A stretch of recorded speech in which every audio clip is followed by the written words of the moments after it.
Okay, let's talk a little Saturday. This will be a little quicker here. So the headline stuff from college football, Notre Dame's lost to Northern Illinois, 28-point favorite.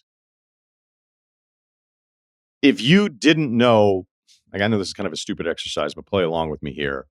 Take out the rankings, take out the history, take out the uniforms. You'd be like, okay, we're going to put these 11 guys against these 11 guys. You would never know watching that game that one team is thought to be a potential national title contender. If you say that's overstating it, at least a playoff participant, and the other team, nobody can name any of the players. It was, I don't even know if it's an even game because Northern Illinois just had answers. Riley Leonard, I don't have answers. I don't know what's going on there. And then after Thomas Hammock, the head coach, who played running back there, got really emotional about this win. And I'm actually going to table my thought on that to the very end of this. Texas, maybe the most impressive team now, 2 weeks in.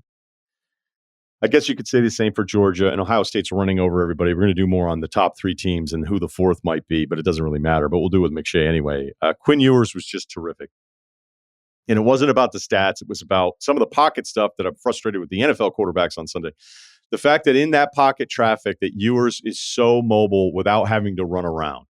Brady, I'm not comparing Ewers to Tom Brady, but Brady was the most mobile quarterback I'll ever see.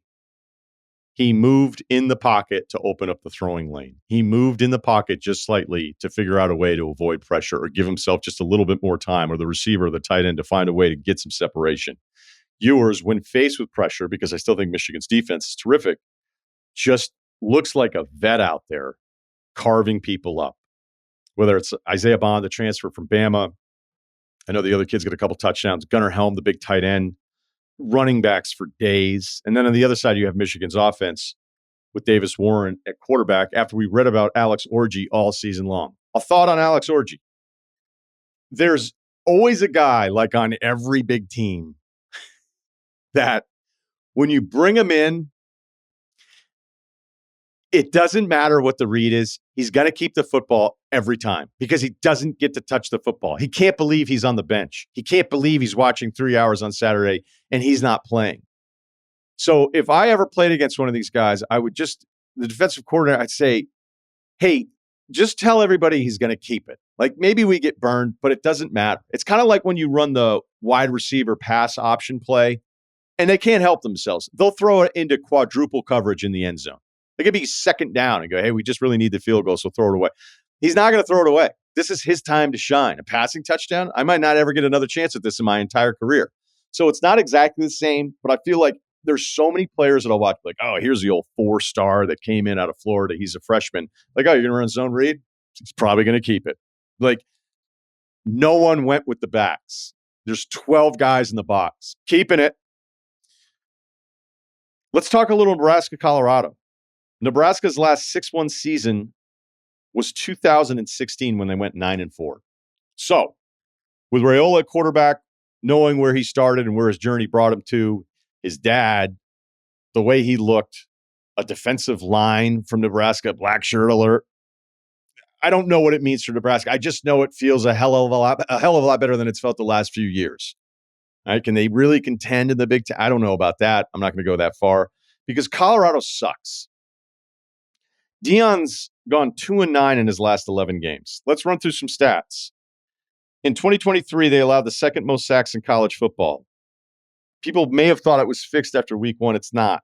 They gave up 6 more against Nebraska yesterday. In 2023, they were 133 out of 133 D1 football teams, yes, FBS, in rushing yards per game. Yesterday, they ran it 22 times for 16 yards. They didn't even crack 70 yards a game for the season last year. Last year, they had the third most penalties in college football. Saturday, they had 9 for 104 yards. Nothing has really changed. I don't know what Travis Hunter was frustrated about. I don't know if it was a call thing or if he wasn't getting a chance. I think he may have wanted on one of the plays just for Shedeur to throw it up to him. Clearly, we all realize how talented Shedeur is. But the vibe of it is going to take it's going to be a much bigger tax on Colorado because of all the attention. When you get this amount of attention last year after what was really a fraudulent start, all right, and people are talking about Deion being in the NFL and Shedeur being the number 1 pick and Travis Hunter winning a Heisman, And look, those two guys still may have, like, certainly Hunter has years and years of football ahead of him. But when it starts getting nasty, is it because, I would ask it this way, did people go into it wanting to be nasty? Sure, some. The majority, no. But I think with the way the storyline played out, I think it's just really simple. When you get that much attention and then you don't do anything to back it up, the tax is a lot worse. The same thing for Jim Harbaugh at Michigan. And he didn't have seasons like this other than the COVID disaster. I mean, I stuck up for Harbaugh all the time. I was like, as long as Michigan's cool with it, it's fine. Because, yeah, who's got it better than us and all the videos? He stopped doing some of that stuff. Deion's never going to stop doing any of that stuff. Let's talk about the rankings a little bit. Oregon drops 2 spots to number 9 after their late win against Boise State. The Idaho game's probably still more frustrating. Some alarming trends here from Oregon. They were number 1 in sacks allowed in college football the last 2 years. They allowed 5 total sacks in 22 and 23. This year, they've allowed 7 total. And you can see it. I mean, you saw it against Idaho. They're not running the football well. Last year, averaged 6 yards per carry. This year, 3 yards per carry. And Boise State gave up 45 to Georgia Southern in week 1. So they dropped 2 spots to 9. If I had a week 2 reassessment of my summer predictions when I want to pick one of the chalk teams, I don't feel great about my Oregon National Championship pick. Bama stays at number 4, unchanged. Voters must have just looked at the score, which I don't know. Maybe because you weren't that into South Florida, but this was a battle until the score looked like it was one-sided at the end. Milroe's not a dual threat QB. He is a single threat QB. They're fine at running back. They're fine at receiver. They maybe have the best linebacker unit in college football, but the O-line sack numbers that we could get into and say that's part of the issue. And their right tackle, I think it was their right tackle on Saturday, just disastrous night. But Milroe also drops into pressure. So it's a bit like the Justin Fields thing that we saw early with him in the Bears. Tennessee, we had talked about this being the coming out party for Iamaleava, and they didn't really need him. I mean, he was fine. He had his moments, but this is about that Tennessee defensive front. We all know James Pierce because he's going to be a top 10 pick. The stats weren't overwhelming. He had a spin move where he set the guy up outside and spun back inside that was ridiculous. Amari Thomas, a defensive tackle. The Tennessee defense they destroyed NC State in this game. Also, the Iamaleava volleyball highlights look illegal. Penn State battle with Bowling Green, down 17-7 in this one. Good to see them be able to put up enough offense there. This was actually like a real battle. And a quick shout out to Harold Fannin Jr., number 0 tight end for Bowling Green, 6'4", 230 junior. I wonder which SEC school he'll be on next year. Remember, as we were watching Will Howard maybe get off to a slow start at Ohio State, and I mean slow like the first quarter, things look fine, not great competition. But I was joking that Will Howard is going to be good enough that they'll soon get over Kyle McCord. Because if you look at McCord's stat line at 23, we're like, oh, it wasn't really that bad. I think Ohio State fans, you locked into it every single week. You're like, there's some limitations there. Is he awesome? He was so good for Cuse against Georgia Tech. I think his halftime numbers are 23 of 30. He was just under 300 yards, had 3 TDs in the half, ended up at like 380 with 4. I'm telling you, it wasn't just like, hey, let's light it up. And Georgia Tech's a good enough team, right? We saw what they did to start the season against Florida State. But I'm like, I don't think it's just because if you've watched Will Howard enough, you know who he is, you know what he's not. And it's probably fine for Ohio State. They can still win a national championship with him. But my God, watching McCord, I'm thinking, should he still be in Columbus? Oklahoma State wins against Arkansas. The ugliest stretch of things, decisions, calls, clock that you'll see on a Saturday. Who's got a screen that you might be surprised about? South Carolina. South Carolina, Kentucky got a screen. Only because I want to watch the 5-star kid on the edge for South Carolina, Dylan Stewart.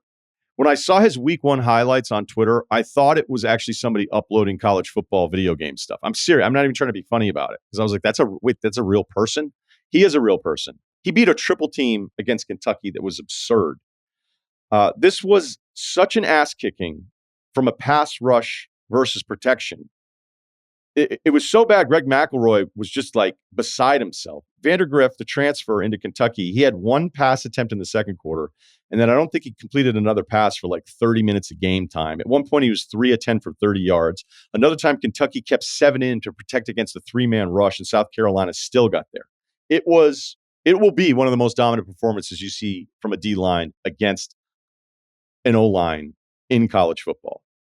Okay, I want to finish on just this. I want to bring it back to Northern Illinois' win and Hammock, their head coach. So he's crying at the end. And I don't care who you are, you should feel good for him. Like a moment you're sharing with a stranger that you're watching on television. And it got me to thinking about something. And I may bring this back, segment called Tweet I Didn't Like. When Travis Kelce and Jason Kelce signed a $100 million deal with Wondery, by the way, congrats to everybody. People were going, whoa. And there was this one guy, and I don't want to beat up on him any more than he already got beat up. And I don't even remember it. I don't have the tweet in front of me, so I'm not going to quote it word for word. But he basically was like, why would Travis Kelce keep playing football? And he got roasted, which he should. And I could relate this to something like the people in the world that work out and the people that don't work out. And it's as big of a disconnect as I can think of, because the people that work out are like, how would you not want to actually like put yourself through something and then the reward of actually doing something physically? Where the people that don't are like, why would you want to do something physically? Like, it kind of sucks sometimes. And yes, some days it absolutely sucks. I'd ask this: why is journaling considered cool for your mental health, but not keeping track of your lat pull downs? So Travis Kelce signs this huge deal. Somebody who's probably never, I don't want to turn into a Neanderthal here, but like after soccer and being on the yellow team, he probably wasn't super locked into sports. And he's just thinking, well, look at all this money it's safer to podcast than it is to play football. But maybe Travis Kelce likes playing football. Maybe there's something awesome about being around a bunch of other guys trying to compete for something at the highest level. Maybe he likes the physicality. Maybe he likes to smash into other people. Maybe he likes the idea of being a Hall of Famer, maybe the best tight end that's ever played. Maybe he likes to win Super Bowls. It seems like all of this stuff is really working out for Travis Kelce, and knowing how quickly an athlete's career ends, maybe he would like to keep playing at a high level for a little bit longer, even though he has all this money from a new media deal. And yet the person that can't understand the reward of sports still thinks Travis Kelce's like making a mistake. And I thought about Northern Illinois while their head coach was crying. Because other than your children graduating or doing something that makes you so proud, maybe you make President's Club and medical sales for your company.